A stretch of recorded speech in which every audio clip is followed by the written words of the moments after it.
A maid's daughter shared a secret friendship with a forgotten old man.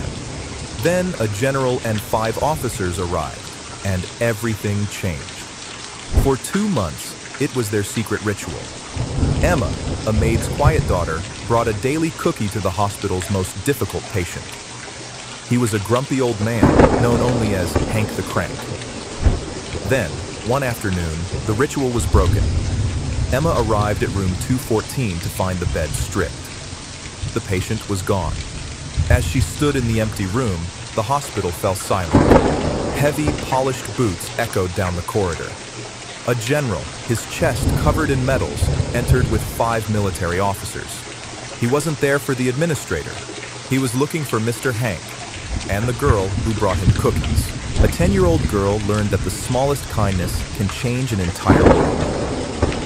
Emma Carter held the small, wax paper bag close, but the man she was bringing it to was gone. The scent of lemon polish and floor wax hung in the air, a smell as familiar to Emma as the scent of her own home. But today, something was wrong. She stood in the doorway of room 214. The bed was empty. It wasn't just empty, it was stripped. The thin, white blanket was gone. The sheets were gone. The lumpy pillow Mr. Hank always complained about was gone. A pale vinyl mattress was all that remained. It looked naked and sad. "Mr. Hank," she whispered. There was no answer. The gruff coughing sound he always made when she first entered was missing. The room was silent. Emma's heart did a strange little flip. She stepped inside, her sneakers squeaking on the linoleum. The small oatmeal raisin cookie in the bag suddenly felt heavy. "Emma? What are you doing in there?" Emma jumped. Her mother, Mary Carter, stood at the door. She wore her light blue maid's uniform. Her hair was pulled back in a tight bun, and her face was etched with the familiar lines of a long day. She was holding a bundle of clean sheets, and she did not look happy. "I told you not to bother the patients," Mary scolded, though her voice was more tired than angry. "This room is on my list to be cleaned. That means the patient... well, it means we need to get it ready." "But where did he go?" Emma asked, her voice small. "Did he go home?" Mary's expression softened. She set the sheets down on the metal cart in the hallway. She knew how much Emma had liked the grumpy man in 214. "Honey, I don't think he went home. Mr. Porter was very old. He was very sick. Sometimes she didn't get to finish." A new sound echoed from the end of the long, tiled hallway. It was a sharp, hard sound. It was not the soft-souled sound of doctors or the squeak of a nurse's shoes. It was the sound of heavy, polished boots. Mary pulled Emma back into the doorway, her hand protectively on her daughter's shoulder. Mr. Henderson, the hospital administrator, appeared first. He was a small man who usually looked flustered. Today, he looked terrified. He was practically walking backward, wringing his hands. Behind him, 6 men entered the hallway. They moved as one. The man in the lead was tall and broad. He wore a dark green military uniform, pressed so sharply it looked like it could cut glass. His chest was a rainbow of ribbons and medals. A shining silver star glinted on each shoulder. His face was like stone, with clear, sharp eyes that missed nothing. Behind him, 5 other officers followed in perfect, silent steps. They were all in full dress uniform. They made the pale green walls of the St. Jude's Veterans Hospital look faded and small. The hospital fell silent. A nurse pushing a medicine cart froze in place. An orderly stopped mopping. The men stopped directly in front of room 214. The tall man, the general, looked at Mr. Henderson. His voice was deep and clear, a command that filled the entire corridor. "You are the administrator?" "Yes, General Sinclair, sir," Mr. Henderson stammered. We're so honored. We were not expecting..." "I am not here for an honor," the general said, cutting him off. His gaze swept the area. He saw Mary in her uniform and Emma hiding behind her. "I am here for Mr. Henry Porter." "Mr. Porter passed away this morning, sir." Peacefully, Mr. Henderson said quickly. "We've already moved him. That is, we've begun the process." The general's jaw tightened for a single second. He gave a short, sharp nod, as if accepting a report. "I see. Then I am here to execute his final directives. I was his attorney." He looked past the administrator, his eyes landing on Emma. Mary felt her daughter's hand grip her uniform. She tried to pull Emma behind her, but the general had already seen her. "I was told he had a visitor," General Sinclair said. "A young girl, one who brought him cookies." Mr. Henderson looked confused. "Sir, I have no record of... She's just the maid's daughter. She's not supposed to be... Is this her?" the general demanded. His voice was not cruel, but it was absolute. He stepped forward, and Mary Carter, a woman who cleaned floors for a living, found herself standing face to face with a two-star general. His sharp blue eyes looked down at her 10-year-old blonde-haired daughter. "Young lady," he said, his voice surprisingly gentle, but still carrying the weight of command. "Are you the girl who visited Henry Porter?" 2 months earlier, the St. Jude's Veterans Hospital was Emma's after-school prison. It wasn't a bad place. It wasn't a gleaming, modern hospital from television. It was an old brick building that smelled of bleach, chicken soup, and something vaguely metallic. It was a place of quiet, of long hallways, and of men who looked like faded photographs. For the past year, ever since her father had left, Mary Carter had worked double shifts. She cleaned rooms at St. Jude's from 7 a.m. to 3 p.m. Then, Emma would take the bus from school and meet her. From 3:15 until 6, Emma would do her homework in the second-floor supply closet. The closet was her sanctuary. It was small, cramped, and smelled of paper towels and harsh soap. But it was hers. She sat on an overturned bucket, using a stack of folded towels as a desk. Her mother, Mary, was a good woman and a hard worker. She believed in rules. Emma had 3. Be invisible. "We are lucky Mr. Henderson lets you stay. Don't make him regret it. Do not touch anything. Do not, under any circumstances, bother the patients." Emma was good at following the rules. She was a quiet girl, with pale blonde hair and watchful eyes. She observed the world. She saw the head nurse, Nurse Jacobs, who always seemed angry. Nurse Jacobs had a permanent frown and always seemed to be scolding someone. "This is a hospital, not a playground," she would snap if she saw Emma in the hallway. Then there was George, the orderly. George was a large, kind man who had a habit of whistling.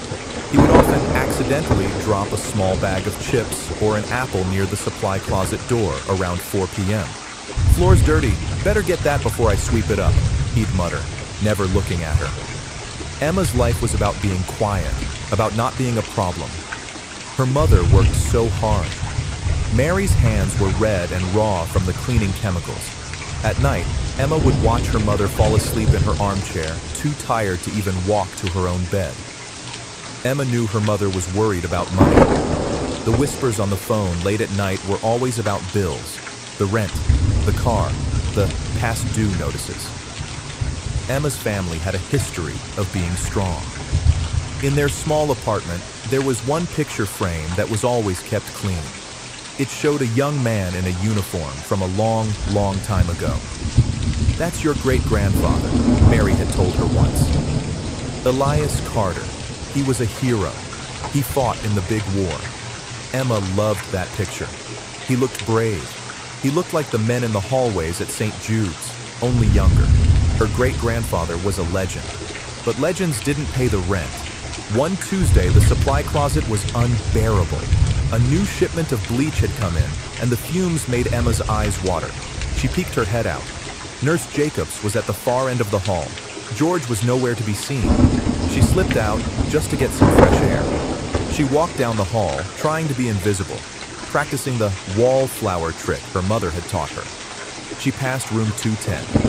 A man who always watched game shows, the volume up high. She passed room 212. A man who had no visitors and just stared at the ceiling. And then she came to room 214. She had passed it before, but the door was always closed. Today, it was open just a crack, and she heard a sound, a low, angry-sounding growl. "It's slop," a voice barked. "Absolute slop. Take it away." A young nurse's aide backed out of the room, holding a tray. Her face was bright red.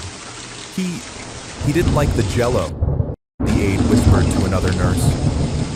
"Nobody likes the Jell-O," the other nurse replied. "But Mr. Porter doesn't have to be so mean about it." Emma looked at the tray. The green Jell-O cube was untouched. So was the chicken and the mashed potatoes. She peeked through the crack in the door. Inside, an old man was sitting up in bed. He was thin, with a shock of white hair that stuck up in every direction. His face was a map of deep wrinkles, and his eyes were a fierce, sharp blue. He looked like an angry eagle. He turned his head and saw her. Emma froze. "What do you want?" he snapped. His voice was like gravel. Emma's mind went blank. All her mother's rules flew out the window. I was just... "This isn't a zoo," he growled. "Get out. Don't need kids staring at me. Go on, scat." Emma scat. She ran back to the supply closet, her heart hammering. That night, she told her mother what happened. "That's Mr. Porter," Mary sighed, rubbing her temples. "The nurses call him Hank the Crank. He's our most difficult patient. He yells at everyone. Don't go near that room again, Emma. I mean it." But Emma couldn't forget the tray, the untouched food. The next day, she took the bus to the hospital. In her backpack, she had her math book, her spelling list, and a small wax paper bag. Inside the bag were 2 oatmeal raisin cookies from her own lunch. Her mother always packed her one, but she had saved yesterday's. She went to her closet. She waited. At 3:30, she knew Nurse Jacobs was on her break. She slipped out of the closet. She walked down the hall. Her legs felt like jelly. She was breaking the biggest rule. She stopped at room 214.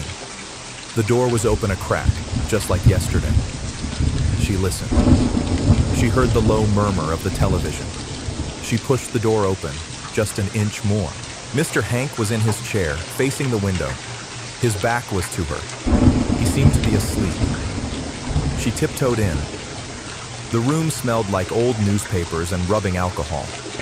She held her breath. She reached his bedside table. It was covered in medicine cups and tissues.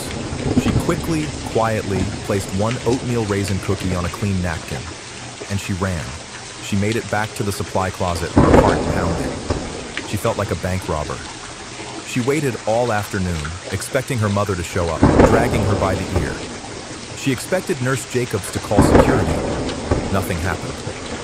The next day, she was consumed by curiosity. She waited until 3:30 again. She went back to room 214. She peeked in. The cookie was gone. The napkin was still there, but the cookie was gone. A small thrill went through her. She crept into the room. Mr. Hank was in his bed, his eyes closed. She wasn't sure if he was asleep or pretending. She pulled the second cookie from her bag. She placed it on the napkin. As she turned to leave, his eyes snapped open. "You're the cookie ghost," he grumbled. Emma froze. She was caught. I'm sorry, sir." He stared at her. His blue eyes were piercing. "Oatmeal raisin. My wife liked oatmeal raisin. I'm a chocolate chip man." "Oh," Emma said, disappointed. "I'm sorry. I only have oatmeal." He reached a shaky, spotted hand toward the table. His fingers were swollen at the knuckles. He fumbled with the cookie, his fingers seeming stiff and clumsy. He finally got it to his mouth and took a bite. He chewed for a long time. Emma stood by the door, unsure if she should run or stay. "It's dry," he said. "My mom says you're not supposed to dunk them, but I think they're better if you dunk them in milk," Emma offered. "Milk is for calves," he muttered. But he took another bite. He ate the entire cookie. "Well," he said, brushing crumbs from his thin hospital gown. "Don't just stand there." You're letting a draft in? It was a dismissal, but it wasn't scat. Emma nodded. Yes, sir. She left. It became their secret ritual. Every day at 3:30, Emma would bring him a cookie. Sometimes it was oatmeal. Sometimes, if her mother had extra baking money, it was a chocolate chip one she bought from the cafeteria. He never, ever said thank you. Instead, he would complain. This one's too hard. This one's too soft. Do you know how much sugar is in this? It's poison. But he always ate it. He started talking to her. Not about himself, not about the war. He would ask her about school. What are they teaching you? You learning long division? Yes, sir. Waste of time. No one uses long division. You got a calculator? What about that Nurse Jacobs? He'd ask. She's a dragon, isn't she? She's just very strict, Emma would say. Humph. She's wound too tight. Needs a cookie. Emma learned things about him in little pieces. She learned he hated the color green. He liked baseball, but only the old games. And he hated being called Henry. Name's Hank, he told her. Only doctors and tax collectors call me Henry. One day, Nurse Jacobs almost caught her. Emma was just handing Hank the cookie when the nurse's shadow fell across the doorway. Miss Carter, Nurse Jacobs said, her voice sharp. Emma froze. Hank's hand, which had been reaching for the cookie, snapped back. Your mother is looking for you. You are not to be in this room. Patients are not a sideshow. Mr. Porter needs his rest. She's fine, Hank growled from the bed. She's not hurting anyone. Hospital policy, Mr. Porter. No unsupervised children. Now, Emma. Go. Emma looked at Hank. He looked at her. Then he looked away. Out the window. He looked small. Emma ran out, her face burning with shame. Her mother was waiting. Emma, what did I tell you? What did I tell you? Mary's voice was shaking. Nurse Jacobs went to Mr. Henderson. She said, I can't control my own child. She said you're a liability. Do you know what that means? It means I could lose this job. I'm sorry, Mama, Emma whispered. Tears pricked her eyes. He's hungry. He doesn't eat the food.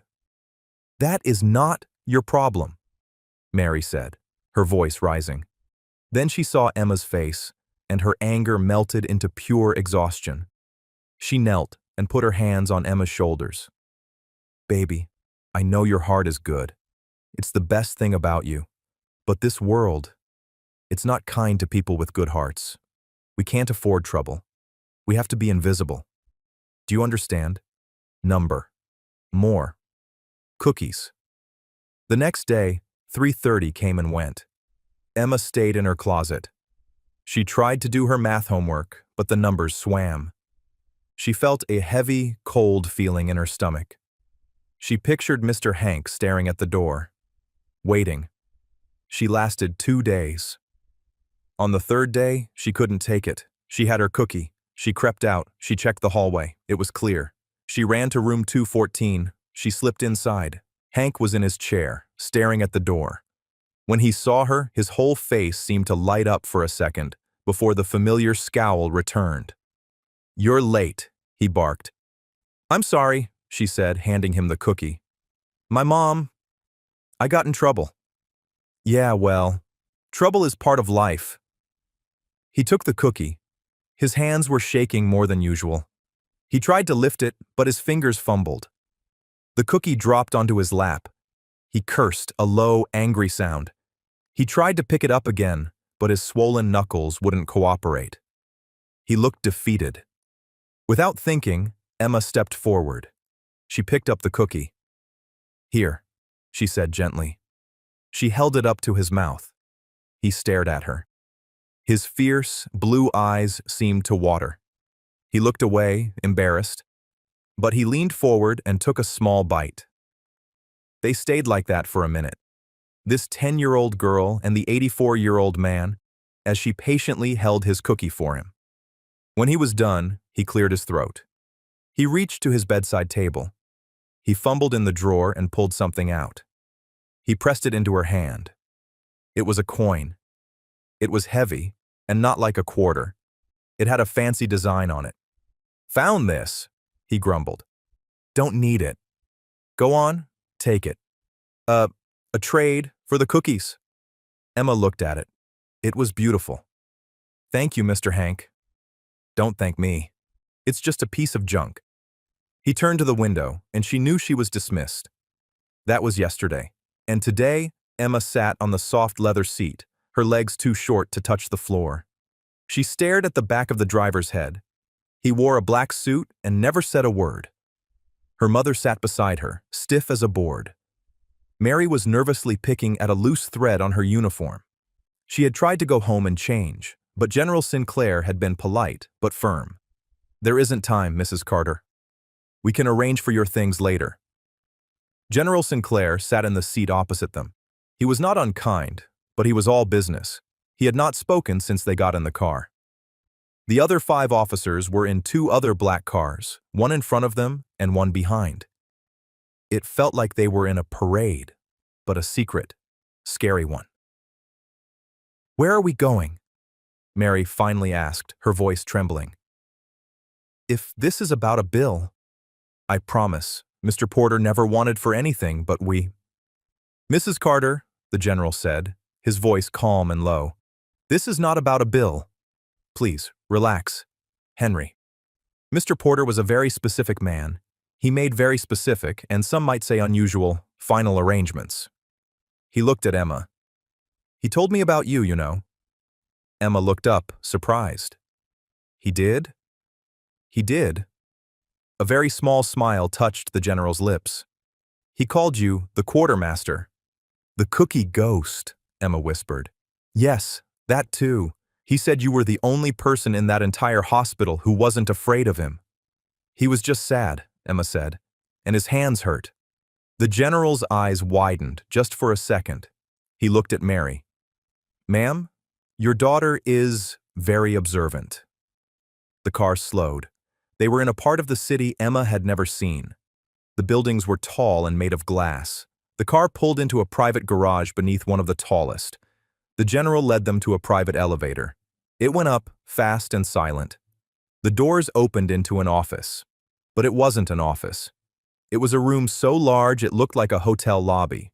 It was all dark wood, thick carpets, and leather-bound books. A massive window looked out over the entire city. "Please sit," the general said, gesturing to 2 small, antique-looking chairs. Mary and Emma sat. They looked tiny in the enormous room. "General Sinclair," Mary said, "please.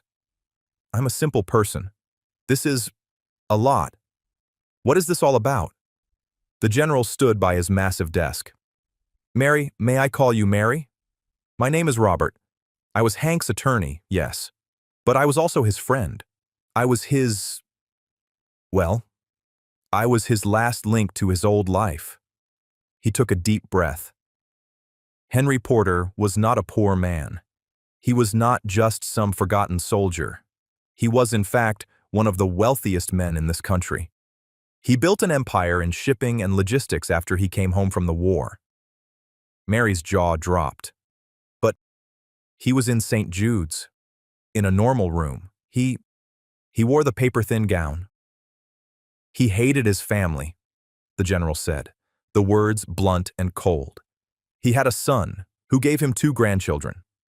They are disappointments. They saw him as a walking bank account. They wanted his money, but they didn't want him. They hadn't visited him in 5 years. So, 2 years ago, Hank did something dramatic. He liquidated his assets. He put everything into a private trust. He gave his family exactly what his son's prenuptial agreement required. A large sum, but a fraction of the total. And then, he vanished. He checked himself into St. Jude's, under his own name, but with no financial history attached. He wanted to see what the world was like with no money. He wanted to die as he was born, just a man. He was, the general said, his voice thick with emotion, testing the world.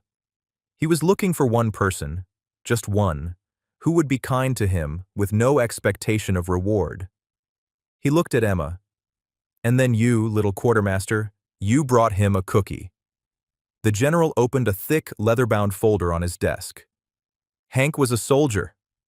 He didn't believe in long, flowery wills. He wrote what he called after-action orders. They are simple, and they are ironclad. He pulled out a single sheet of paper. He left his family nothing more. He left me this desk, and a request to keep an eye on things. And then, he looked at Mary. There is the final provision. To Mary Carter, who is raising a child with a good heart, I leave the sum of $500,000 to ensure she never has to be invisible again. Mary Carter made a sound, a small gasp, like she had been punched. She put her hand to her mouth. Sir, I can't. It is yours, Mary. He was very clear. And to Emma Carter, the general continued, his voice softer, the quartermaster. The only one brave enough to face Hank the Crank. He left you his junk. He opened a drawer and pulled out a large, heavy, dark green metal box, a footlocker. It was old. He also left you the contents of the trust. A sum of, it's a very large number. More money than you or your mother will ever need. It is all yours, to be managed by myself and Mrs. Carter until you are of age. Emma wasn't listening to the part about the money. She was looking at the box. The general placed it on the floor. This, he said, was the real inheritance. Emma slid off the chair. She knelt on the thick carpet. On the side of the box, in faded white paint, was a name. She touched the letters. E. Carter. But that's my name, Emma said. Not your name, Emma, Mary whispered, her eyes full of tears. She was staring at the box as if she'd seen a ghost. That was your great-grandfather's. That was Elias Carter's footlocker? The general looked at Emma. Mr. Hank knew your great-grandfather. They served in the same company. Elias, he saved Hank's life, took a bullet that was meant for him. Hank was the one who held him. He tried to find his family for years, but Elias was an orphan. He never knew he had a family line. But he knew you, General Sinclair said to Emma. The moment he saw you, he said he knew. You have his eyes. Emma looked at the box. She looked at her mother, who was crying quiet tears of relief and understanding. She looked at the general, who was smiling. He wasn't just testing the world, Emma said, finally understanding. He was waiting. He was waiting for my mom to get a job there. He was waiting for me. He said to tell you one thing, the general said. He pulled a small folded napkin from his pocket. Emma took it. On it, in a shaky, difficult handwriting, was one word, thank you. Mary Carter's hand was pressed so tightly against her mouth that her fingers were white. Her body was trembling, a fine, low vibration. The number the general had said, $500,000, was not processing. It was a lottery number. It was a number for television. It was not a number for her, Mary Carter, a woman who measured her life in bleach bottles and bus fares. I don't understand, Mary whispered, her voice muffled by her hand. Sir, that's a mistake. I can't accept that. I didn't do anything. You did, General Sinclair said, his voice firm but kind. He did not sit. He remained standing, a pillar of strength. You did your job with dignity. You raised a daughter who has a good heart. Hank valued that more than anything. He saw you, Mary. He knew you were invisible to everyone else, and it made him angry. Emma wasn't looking at her mother. She wasn't thinking about the impossible numbers. Her eyes were fixed on the dark green metal box on the floor. E. Carter. She traced the stenciled letters. It was a name, but it felt like a mirror. My great-grandfather, she said, her voice full of wonder. He knew him. They were more than friends, the general said. He crouched down, a movement surprisingly graceful for such a large man. He tapped the heavy latch on the footlocker. May I? Emma nodded. The general worked the latch. It was stiff, but it finally sprang open with a loud clack. A smell wafted out. It was the smell of old canvas, old metal, and something faint and dry, like old paper. Mary moved closer, her own shock momentarily forgotten, her curiosity pulling her in. Inside, things were packed with military neatness. On top was a thick wool blanket. It was dark green. Emma touched it. It was rough, not soft. Beneath it, a small dark blue velvet box. General Sinclair lifted it out. "Hank told me about this." He opened it. Inside, on a bed of faded white satin, was a medal. It was a star, hanging from a blue ribbon. "The Medal of Honor," the general said, his voice heavy with respect. "It was Elias's. He was awarded it, after he died, for the action that saved Hank's life. Hank kept it for him. He said he was just holding it until he found his family." He handed the box to Emma. It was heavy. "My great-grandfather was a hero," Emma whispered. The story she had heard her whole life was not just a story. It was real. "The very definition of one," Sinclair agreed. Mary was crying, but this time, the tears were not for herself. They were for a man she had never met, a man whose picture hung on her wall. Beneath where the medal had been, there were two items left. The first was a small leather-bound book. It was worn at the edges, its cover soft with age. The second was a small, heavy, brass-colored coin. Emma picked it up. It had an eagle on one side and some kind of emblem on the other. "Mr. Hank gave me one," Emma said, her hand flying to her pocket. She pulled out the coin he had given her in the hospital. It was not the same, but it was similar. "He said it was junk." "That," the general said, a small smile touching his lips, "is a division challenge coin. It's not junk. Soldiers carry them. They're a symbol. They prove you were part of the unit. You show that coin in a room of old soldiers, and you are family." He gave you his. He pointed to the one in the box. "That one was Elias's. Now you have both." Emma held one in each hand. They felt important. Finally, she picked up the leather-bound book, a journal. She opened the cover. The first page was written in beautiful, old-fashioned cursive. "September 4th, 1944. Still raining. I hope we move out soon. I have a feeling this is it." Emma closed it quickly. It felt too private, like reading someone's mail. "This is," Mary started. "This is all just so much." "It is," the general said, "and Hank knew it would be, which is why he appointed me to help you, to guard you." "Guard us?" "From what?" Mary asked. The question was answered by a sharp, angry buzz from the intercom on the general's desk. Sinclair stood up, his face hardening. He pressed the button. "Yes, Diane?" "General Sinclair, I am so sorry." His secretary's voice crackled. "Mr. Porter Jr. is here, and Miss Brenda, and their attorney. They're not listening. They're coming in." "It's all right, Diane," the general said, his voice dropping an octave back into the sound of command. He let go of the button and looked at Mary. "From them." The grand wooden doors of the office burst open. A man in his late 60s, with a soft pink face and a very expensive-looking but poorly fitted suit, strode in. He looked like Hank, but all the hard edges had been sanded off, leaving just a pout. This was Henry Hank Porter Jr. Behind him was a woman in her 30s. She was tall, thin, and wore a black dress that looked like it cost more than Mary's car.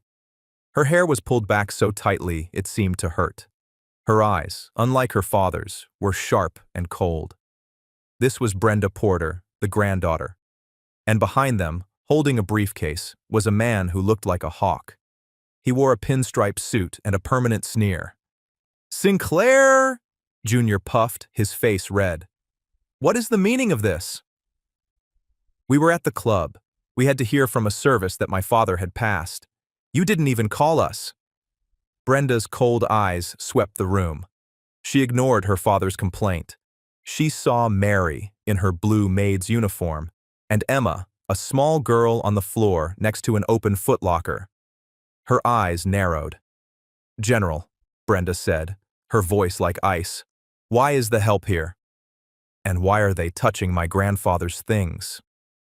Mary stood up, her hands twisting in the fabric of her uniform. She automatically tried to move behind the general, to become invisible. The general did not move. He seemed to grow larger. "Mr. Porter, Miss Porter, Mr. Graves," he said, nodding to the lawyer. "Your father and grandfather's passing was this morning. My first duty was to execute his final directives." "His directive?" Brenda snapped. "His directive was to call his family. His only family."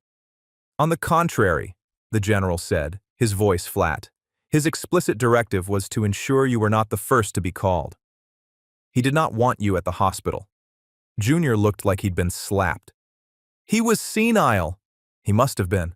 I'm his son. His son." "That is a matter of opinion," the general said. "It's a matter of fact."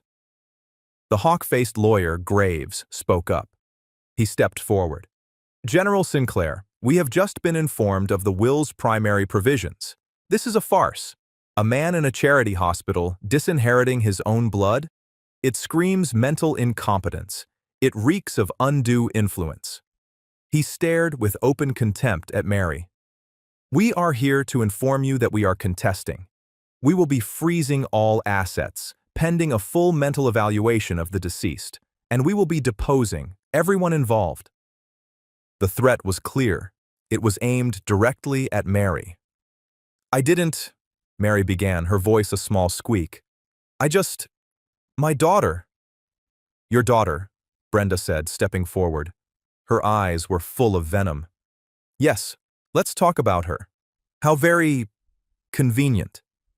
My grandfather, a billionaire, suddenly befriends a maid's child. How much did you pay her to cry at his bedside? How many cookies did you force-feed that old man?" "I didn't," Emma cried out. She was on her feet now. The medal was still in her hand. "He was my friend." He hated the Jell-O. "Be quiet, child," Junior snapped, waving his hand. "This is grown-up business." "You be quiet?" Emma shouted. The sudden force of her voice shocked everyone. Even the general looked at her with new respect. Emma was not a lawyer, she was not rich, but she was 10, and her moral compass was simple. These people were bad. They were the bullies. "You're the disappointments," she said, her voice ringing in the silent, expensive office. Junior's mouth fell open. Brenda's face turned from cold to white-hot rage. "He said so," Emma went on, pointing a finger at them. "He said you only wanted his money. He said you never visited. He was right. You didn't. I was there. He was all alone. He was just sad. And his hands hurt. But you didn't know that. You weren't there." She stood her ground, a small girl in a simple dress, holding a Medal of Honor in one hand and a challenge coin in the other. Brenda looked at Emma, then at the footlocker. She saw the journal. She saw the medal. And a new, terrifying look of calculation entered her eyes. "So," she said to Graves, "this is their play. They've invented a long-lost army buddy connection. How touching. How pathetic." "Elias Carter was not pathetic," the general said, his voice suddenly a low growl. "He was a hero. A man your family will never be fit to stand beside." "We'll see about that," Graves sneered. "A court will find this all very suspicious. A 10-year-old girl inherits a billion-dollar trust? I think not. We'll have this child on a stand. We'll have her mother's life examined. Every dollar she's ever earned. Every bill she's ever been late on. By the time we are done, they will wish they had never heard the name Henry Porter." Mary was pale. She looked like she was going to be sick. This was her worst nightmare. This was the trouble she had spent her life trying to avoid. "General," she whispered, "please, give them the money. I don't want it. I don't want any of this.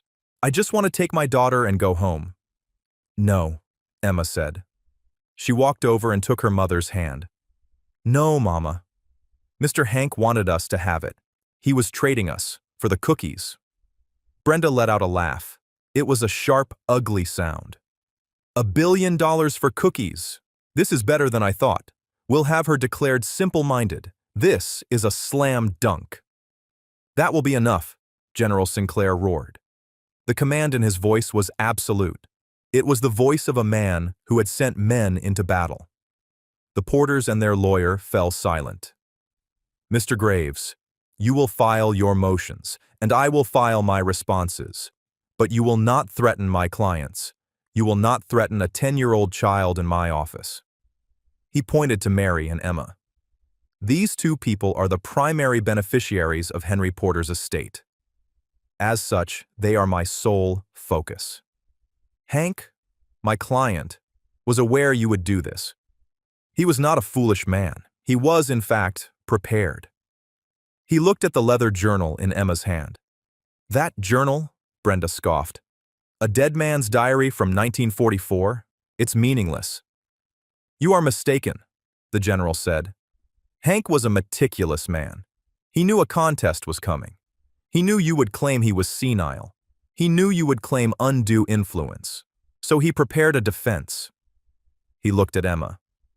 "Emma, look at the journal again. The other one." Emma looked confused. "There's just... Oh." Tucked inside the leather cover of the old journal was another book. A simple, spiral-bound, cheap notebook, the kind Emma used for school. She pulled it out. "That," the general said, "is Hank's journal. The one he was writing in St. Jude's." He looked at Brenda. "It's his own deposition.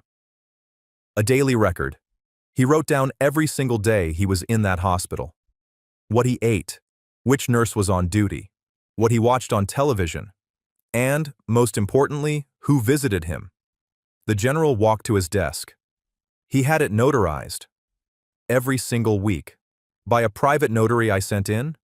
It's a legal document, a 2-year-long record of his sound mind and of your absolute, total abandonment. That is the arsenal, as he called it. That is what we will present in court." Brenda Porter's face was a mask of hate. She had no response.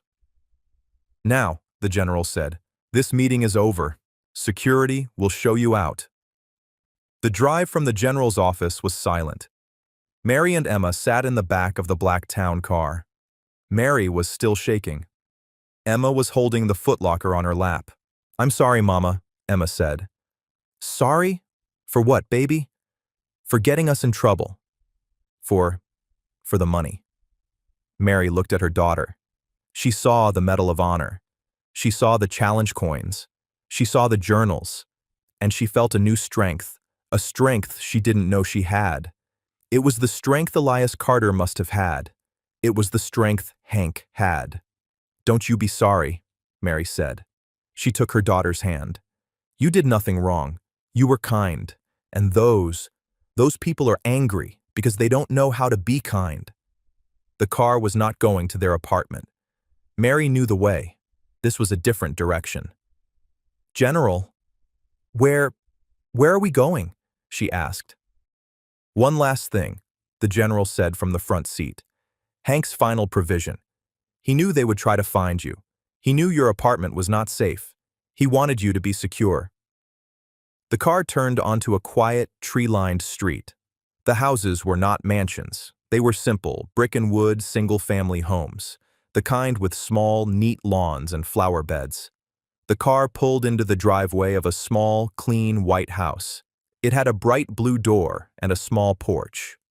"This," the general said, "is your new home. It's paid for. The utilities are on. The pantry is stocked. Hank owned this property for 30 years. He said it was his quiet place. He left it to you. He wanted you to be safe while the war commenced." Mary looked at the house. It was the first home she had ever owned.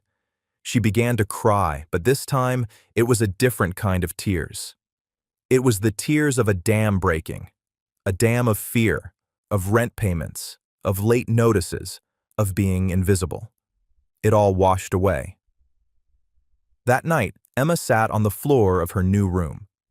It was bigger than her old room. It smelled like fresh paint. She put the footlocker at the end of her bed. She opened the spiral notebook, Hank's journal.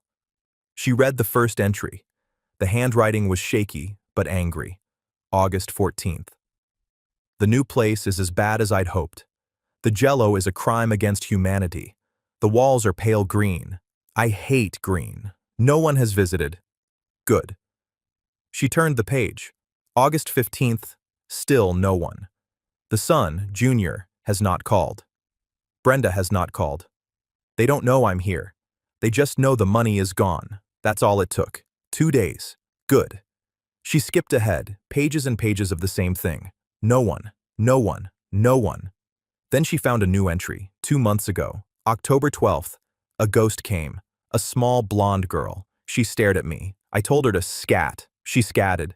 The next day, October 13th, the ghost came back. She left a cookie, oatmeal raisin, dry, but it was something. Emma smiled. She kept reading. She had her friend's voice back, and she knew, holding that book, that they were going to be okay. The weeks that followed were quiet, but not peaceful. They were the silence of a held breath. General Sinclair had moved Mary and Emma into the small white house with the blue door. It was a fortress. Hank had owned it for 30 years, a quiet place, and he had left it to them for their safety. While Mary learned to navigate a new life, one without a time clock, but full of words like deposition and fiduciary, Emma found a new sanctuary. She spent her afternoons in her new room, the green footlocker at the end of her bed. She was not reading about the money. She was reading about the past. Elias Carter's leather-bound journal was not a history book. It was a diary, written in pencil. He wrote about his feet being wet. He wrote about a bad hand of poker. And he wrote about Hank. October 2nd, 1944. Porter got a package from home. Real chocolate. He split it with me and the other two. I told him he was a fool. He should have kept it. He said a man's got to eat, but a man's got to have friends too. He's gruff, but he's a good man. Emma closed the book. She finally understood. Mr. Hank hadn't just been testing the world.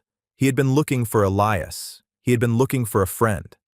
He's trying to paint you as a schemer, General Sinclair explained one evening at the small kitchen table. The house smelled like cinnamon. Mary had started baking to keep her hands busy. But I don't know how to scheme, Mary said, her hands twisting a dish towel. I'm a maid. To Mr. Graves, you are a threat, the general said. He has scheduled your depositions for next week, both of you. He will try to scare you. He will try to make you contradict yourself. He will try to prove you took advantage of a sick old man. But we didn't, Emma said from the floor, not looking up from the journal. Mr. Hank used my cookies to find a friend. The general smiled. That, quartermaster, is exactly what you should say. The deposition room was cold and dark. Mr. Graves, the hawk, sat at one end of a long, polished table. A stenographer sat beside him. Brenda and Junior were there, sitting against the wall like a bitter audience. Mary sat opposite Graves, with General Sinclair at her side. Her hands were trembling. Mrs. Carter, Graves began, his voice slick. Let's be clear. You worked as a maid. Did you make a habit of fraternizing with the patients? I would say hello. Just hello? Graves smiled.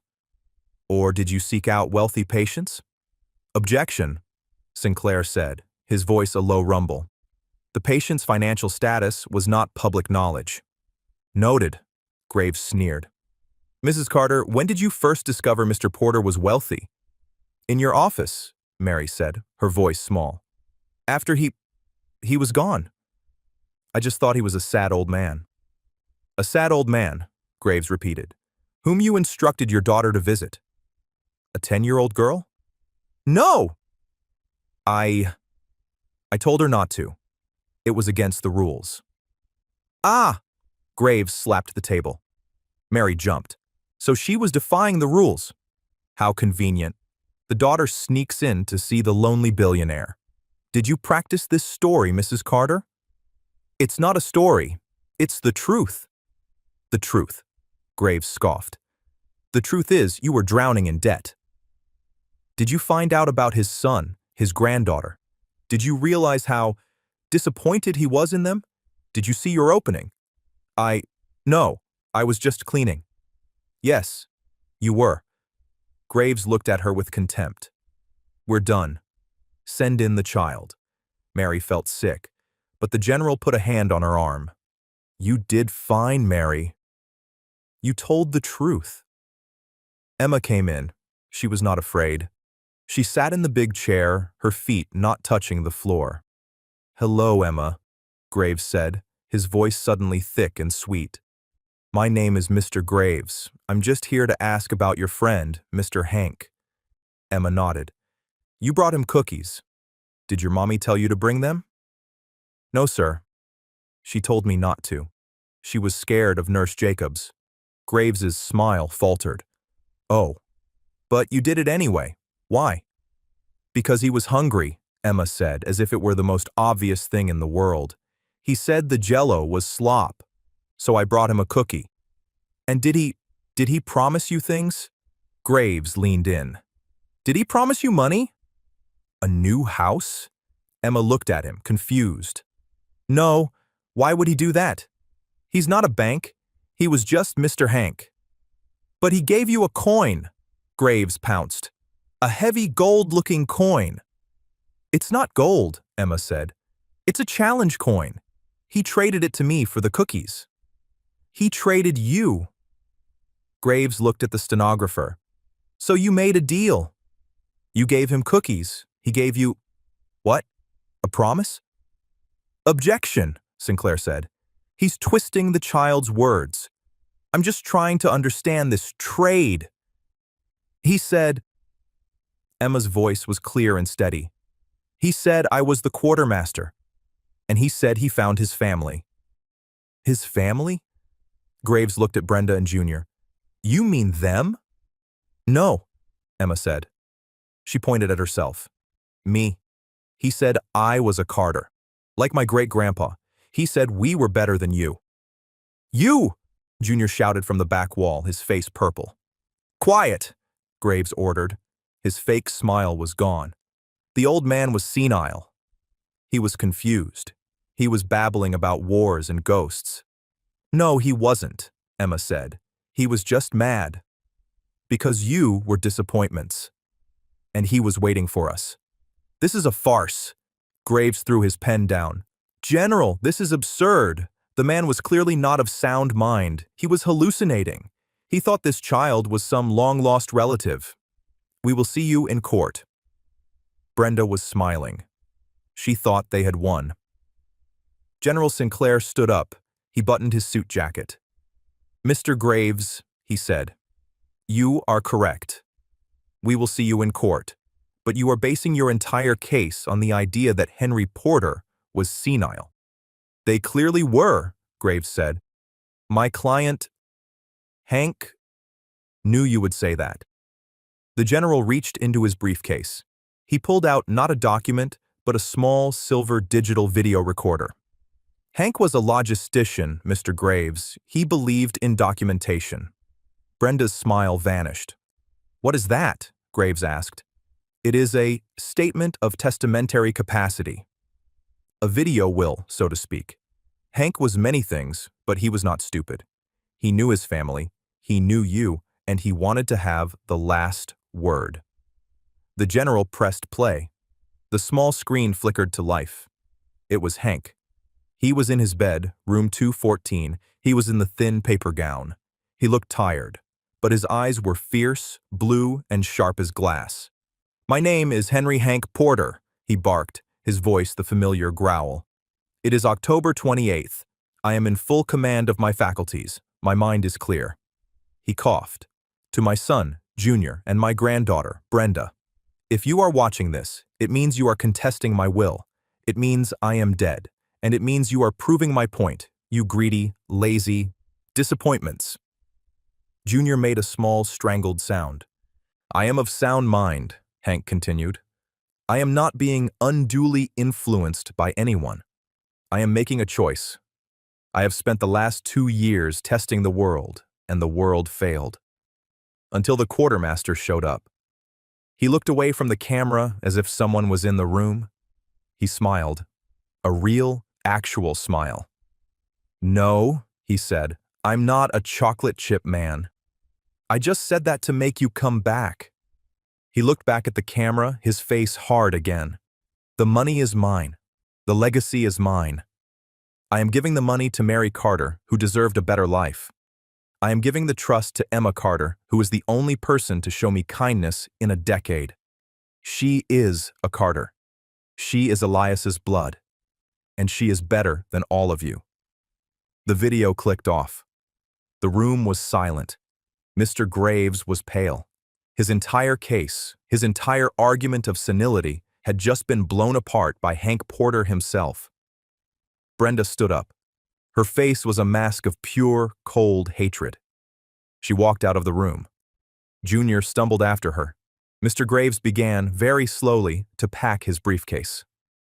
"General," he said, his voice a dry croak, We may be open to a settlement." "No," the general said. "We will not. We will see you in court. We will honor Mr. Porter's final wish, which is to see you get exactly what he left you. Nothing." The new wing of the St. Jude's Veterans Hospital was dedicated 6 months later. It was not called the Porter Wing. It was called the Carter-Porter Friendship Wing. The walls were no longer a faded, sick green. They were a warm, bright yellow. The jello was gone, replaced by a real chef. The nurses, including Nurse Jacobs, had new equipment and a scholarship fund for their children. Mary Carter stood at the podium. She wore a simple blue dress. She was on the board of directors. She was nervous, but she did not tremble.